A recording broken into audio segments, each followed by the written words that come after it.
নমস্কার, জয় মা বাংলা, জয় গুরুদেব। আমি সুরজিৎ অ্যাস্ট্রো বিআরএসে সকলকে স্বাগত জানাই। আশা করি সকলে ভালো আছেন। আজ আবার একটি গুরুত্বপূর্ণ বিষয় নিয়ে আলোচনা করব, যেটি হচ্ছে সন্তান প্রাপ্তিতে বাধা, নিঃসন্তান দম্পতি যারা রয়েছেন তাদের উদ্দেশ্যে। তবে আজকে শুধু আলোচনা করব যারা ধনু রাশির জাতিকা রয়েছেন তাদের নিয়ে। পূর্বে চ্যানেলে মেষ থেকে তুলা রাশি পর্যন্ত ভিডিও আপলোড করা রয়েছে, আপনারা গিয়ে চ্যানেলে দেখে নিতে পারেন। আজ শুধু যারা ধনু রাশির জাতিকা রয়েছেন তাদের উদ্দেশ্যে আলোচনা করব। আলোচনা অত্যন্ত গুরুত্বপূর্ণ হতে চলেছে, পুরো ভিডিওটা সঙ্গে থাকবেন এবং দেখতে থাকবেন। দুটি বীজমন্ত্র ভিডিওর শেষে আপনারা দেখতে পাবেন, স্ক্রিনে দেওয়া থাকবে, স্ক্রিনশট বা লিখে নিতে পারেন। এবং শুরুতেই বলবো যে এই আলোচনা কোনো টোটকা নয়, একটি প্রতিকার। যারা মনে বিশ্বাস নিয়ে শ্রদ্ধা ভক্তির সহিত এটি করতে পারবেন, এটি শুধুমাত্র তাদের জন্য। যারা অত্যন্ত বিশ্বাস নিয়ে শ্রদ্ধা ভক্তি নিয়ে করতে পেরে উঠবেন না এমন রয়েছেন, তাদের জন্য কিন্তু এই ভিডিও নয়। তবে ধনুরাশির যারা জাতিকা রয়েছেন বা লগ্নের যারা জাতিকা রয়েছেন, তাদের পার্টনার যারা রয়েছে, তারা যদি আপনাদের সঙ্গে এই প্রতিকার করতে চান তাহলে করতে পারেন। তা না হলে আপনারা নিজেরা বিশ্বাস নিয়ে করলে 100% সফলতা পাবেন। তো আর বেশি দেরি না করে আলোচনা শুরু করবো। দেখুন, ধনুরাশির যারা জাতিকারা রয়েছেন, যারা অনেক প্রচেষ্টা প্রয়াস করে সফলতা পাচ্ছেন না, তাদের উদ্দেশ্যে বলবো যে প্রথমে আপনাদের যে লগ্ন অধিপতি আছে বা রাশি অধিপতি রয়েছে তার বলাবল বাড়াতে হবে।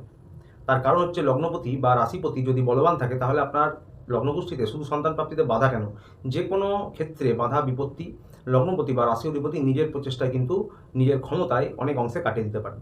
তো সুতরাং লগ্নপতি বা রাশি অধিপতির যদি বলাবল আপনারা বৃদ্ধি করতে পারেন তাহলে আপনাদের যে সন্তান প্রাপ্তিতে বাধা, সেক্ষেত্রেও কিন্তু সে অনেকটা নিজের ক্ষমতায় সেই বাধা কাটিয়ে দিতে পারবেন। তাহলে আপনাদের লগ্নপতি বা রাশি অধিপতির ক্ষমতা বৃদ্ধি করতে হবে। তো আপনাদের লগ্নপতি বা রাশি অধিপতি হচ্ছেন যিনি দেবগুরু বৃহস্পতি, তাহলে দেবগুরু বৃহস্পতির আপনাদের বলাবল বৃদ্ধি করতে হবে। দ্বিতীয়ত, আপনাদের যে 5 নম্বর ঘরের অধিপতি রয়েছেন মঙ্গলদেব, অর্থাৎ ধনুরাশির যারা 12 লগ্নের যারা রয়েছেন তাদের 5 নম্বর হাউস হচ্ছে মেষ রাশি এবং এই মেষ রাশির অধিপতি হচ্ছে মঙ্গলদেব। 5 নম্বর হাউস, কারণ 5 নম্বর হাউস হচ্ছে প্রাইম হাউস সন্তান প্রাপ্তির ক্ষেত্রে, এটি মেন হাউস সন্তান প্রাপ্তির ক্ষেত্রে।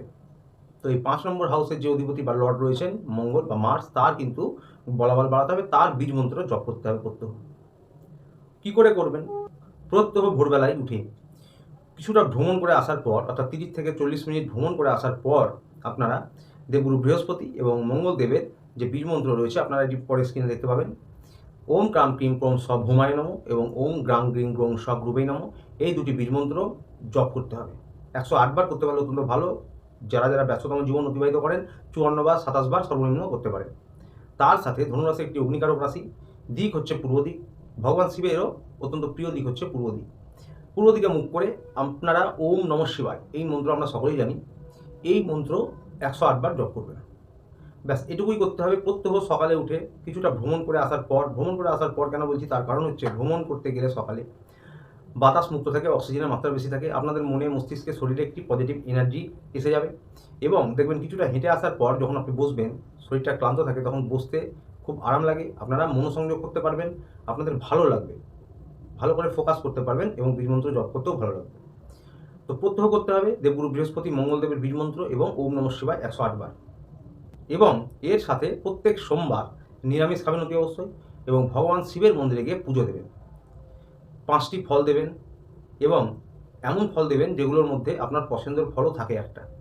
প্রথম সপ্তাহে যে পুজোটা দেবেন সেই সপ্তাহে ভগবান শিবের কাছে মনে মনে প্রার্থনা করবেন যে এই ফলগুলির মধ্যে যে কোনো একটা ফল ভাববেন যেটা আপনার খেতে পছন্দ, এই ফলটি আমি দান করলাম। অর্থাৎ এটা মনে মনে ভগবানকে আপনি প্রার্থনা করবেন যে এই ফলটি আমি দান করলাম, যতদিন পর্যন্ত আমার মনস্কামনা পূর্ণ না হচ্ছে ততদিন পর্যন্ত এই ফলটি আমি আর খাবো না।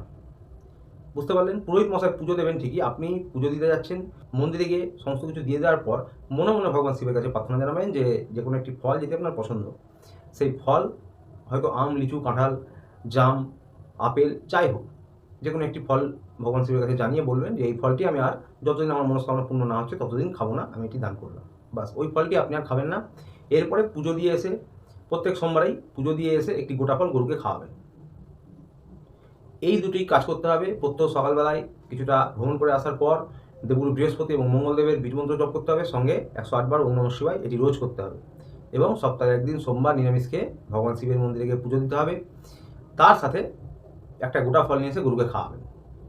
আর যেটা ফল দান করবেন, প্রথম দিনই যেদিন পুজো করতে যাবেন মনে মনে প্রার্থনা করে একটা ফল খাওয়া ছেড়ে দেবেন, বলবেন যে আমি এই ফলটি আর খাবো না যতদিন পর্যন্ত আমার মনস্কামনা পূর্ণ না হচ্ছে। এইভাবে করে দেখুন, 18 মাস, 12 থেকে 18 মাসের মধ্যে আপনারা চূড়ান্ত ফলাফল পাবেন, চূড়ান্ত সফলতা পাবেন। যারা 2 বছর, 4 বছর, 7 বছর, 10 বছর, এমনকি 12-14 বছর ধরে সফলতা পাচ্ছেন না, তারাও আশা ছেড়ে দিয়েছেন, আপনারাও দেখেন করে সফলতা পাবেন 12 থেকে 18 মাসের মধ্যে। কিন্তু ভক্তি নিষ্ঠার মাধ্যমে করতে হবে, যেভাবে বললাম সেইভাবেই করতে হবে। তবে হ্যাঁ, যারা মেডিকেল গাইডলাইন মেনে চলছেন, ডাক্তারের পরামর্শ মেনে চলছেন, তারা সেই কাজগুলো বন্ধ করবেন না। অবশ্যই আপনারা ওইভাবে প্রচেষ্টা প্রয়াস করুন। আর জ্যোতিষশাস্ত্র অনুযায়ী যে প্রতিকার আমি বললাম, এক হাত দিয়ে এই ঈশ্বরের পুজো, অর্চনা, বীজমন্ত্র জপ এটিও করতে থাকুন। 12 থেকে 18 মাসের মধ্যে চূড়ান্ত সফলতা পাবেনই পাবেন। তো আজ ছিল এই পর্যন্ত। ভিডিওটি ভালো লাগলে চ্যানেলটি অবশ্যই লাইক করে, সাবস্ক্রাইব করে, নিচে থাকা বেল আইকনটি প্রেস করে পাশে থাকবেন।